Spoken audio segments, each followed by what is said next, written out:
Hello from OvensUp. Today we are sharing easy dinner roll recipe which is eggless and quick to make. So I'm gonna take 2 teaspoons of active dry yeast and 2 teaspoons of regular sugar. I'm gonna put them in a bowl together and I'm gonna use 2 tablespoons of warm water to mix all these together. Let the water be just warm but not too lukewarm. Mix this up, there should be no lumps remaining. If it sticks to the side, just scrape it and mix it well.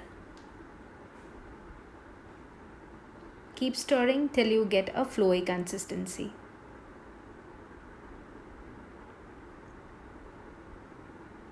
There you go. Now you need to just scrape whatever is in the spoon. Give it a quick mix again and then you cover it with a lid and keep it aside. You wait for about 8 to 10 minutes. Check it. Yes, there you go. It becomes frothy. Our yeast is ready to use. It's activated enough. So in a bowl, I'm gonna add 3/4 teaspoons of sugar, maybe a little more, a pinch more, to about 1.5 cups of all-purpose flour, maida. And I'm gonna use about 2 to 3 tablespoons of clarified butter, which is ghee. I'm gonna use homemade ghee from cow milk. You can use any ghee available in your home. Remember, the consistency of ghee should not be melted. It should be something like which has been kept in fridge for some time, or the consistency that we find it in cold weather. Now, along with this, I'm going to add the activated yeast to this dry mix.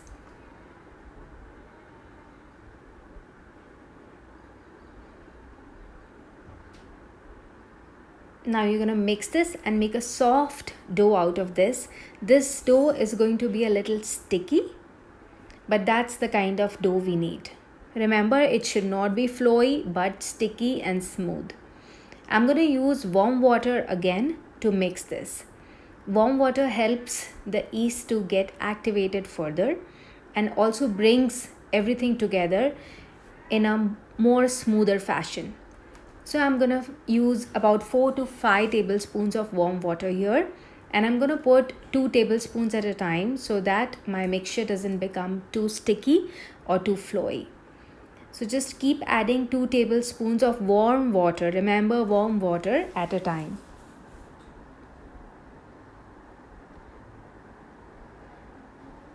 Just ensure that you bring everything together. Some more water. 2 tablespoons of warm water again.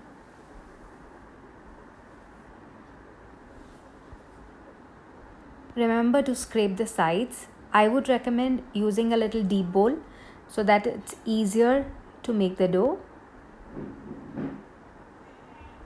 Maybe another tablespoon more of warm water or one more. So about 6 tablespoons. That's what I'm going to use to make this dough. So keep combining the flour, the ghee, the active dry yeast and the salt with warm water.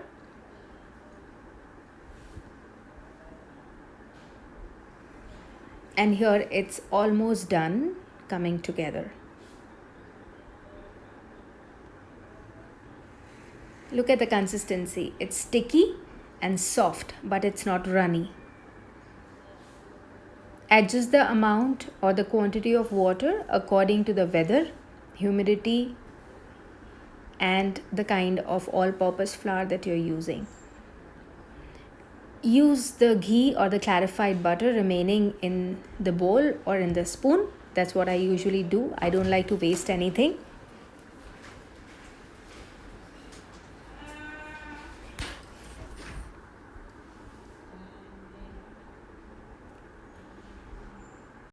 Apply this ghee all around the bowl of dough.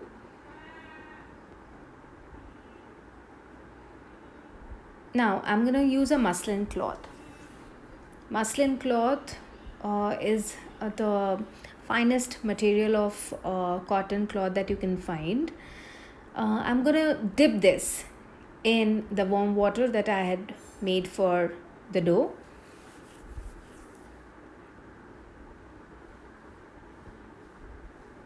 And I'm going to remove the excess water out of it.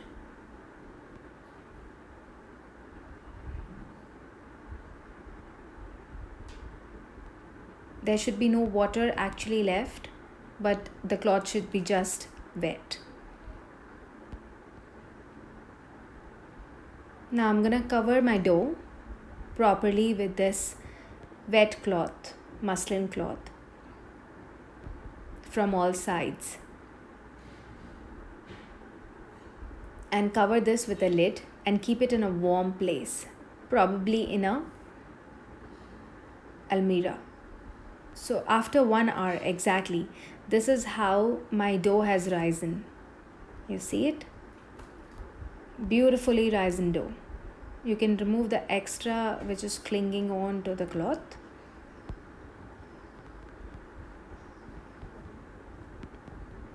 You look at the consistency, how poofy it is. Wow. This took exactly 1 hour for poofing. So I'm going to add a little bit more of ghee to my hands, my fingers and palms, so that it doesn't stick on. Give it a good knead. The kneading this time has to be a little gentle. You don't have to go all the way inside. You need air to stay in it. So gently move it around. Here you go. This is the kind of exact consistency that you need to make the dinner rolls. Now, on my countertop, again, I'm going to brush some ghee again to make it greasy so that my dough doesn't stick. Probably I'm going to use my hands. I think that's a better way of rolling the dough. I'm going to sprinkle some all-purpose flour again over it. Now, I'm going to make about 6 dinner rolls, 6 to 7 dinner rolls out of it, because I like really giant dinner rolls. But if you want, you can go smaller or bigger as you wish. So I'm going to just take one portion, roll it, and you can just see how I'm shaping them. Shape depends upon completely your choice. So I'm going to make little knots. They're very easy and fun to do with kids. And then I'm going to just press it down, one of the end. Just press it down and make a dinner roll out of it. You see it? It's such a beauty. I'm going to show one more to you. I'm going to take a greased pan. I'm going to place it on it. Take another portion, dust the surface, roll it all over again. Maybe a little more. Yeah. Here. There you go. Cross. Again across. And one more time. And then go inside. Yes. That's how you shape dinner rolls. You can make buns out of this. You can make flour bread, whatever you like. Remember to keep about 1.5 inches distance between the two, because these are gonna puff up. In case if they stick together, no issues. You can just break them apart. They're not gonna like completely break down. One more time. Here you go. That's the perfect dinner roll shape. Oh, it's gone too below in the video. There you go. So I made about 6 of them. Now what we're gonna do is reshape them in case if they got a little flattened. I'm gonna use the same muslin cloth, cover these properly together, and then keep it again for 30 minutes. Oh wow, look how they poofed up.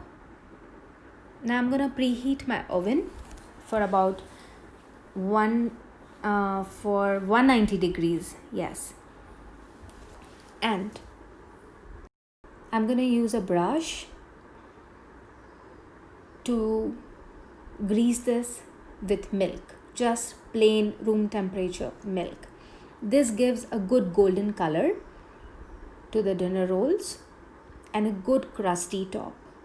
Not too crusty, but the perfect dinner roll texture.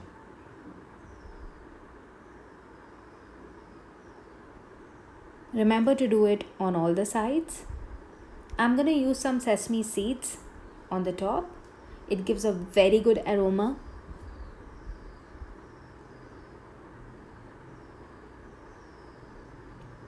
You can use any other seeds that you like, but I think these are like vanilla, all-time favorite for everyone, and they do not have a very pungent taste, and it just enhances the taste of the bread. So just pat a bit on these so that once your bread rises, they do not fall apart. I'm gonna use some herbs. Today I'm gonna use basil and rosemary mixture here. You can use oregano, chili flakes, pepper, whatever you like. You can completely skip these two depending on the kind of buns that you want to make. Here you go. So there, they go in the oven. Look at the buffet. Oh my god, they're almost more than double. And see the brown color. Wow, I wish I could tell you how my house smells. It's like a patisserie. So it's almost 20 minutes now at 190 degrees. Look at them, such beauties. Wow, I've used the lower rack in the convection oven. Now again, I'm gonna spread some ghee all over the buns to make them soft. If you don't apply ghee or butter on the top, I'm using ghee all over my recipe, so I'm gonna just apply ghee over it. If you do not apply it, it's gonna become crusty, and we don't want that. Look at these, perfect, delicious. Oh my god, I'm just gonna dig in them. I cannot wait to eat this. How about you guys? When are you gonna make it? Let me know. Once you make it, do share the videos. And don't forget to let them rest on a wiring rack for a few minutes to cool off.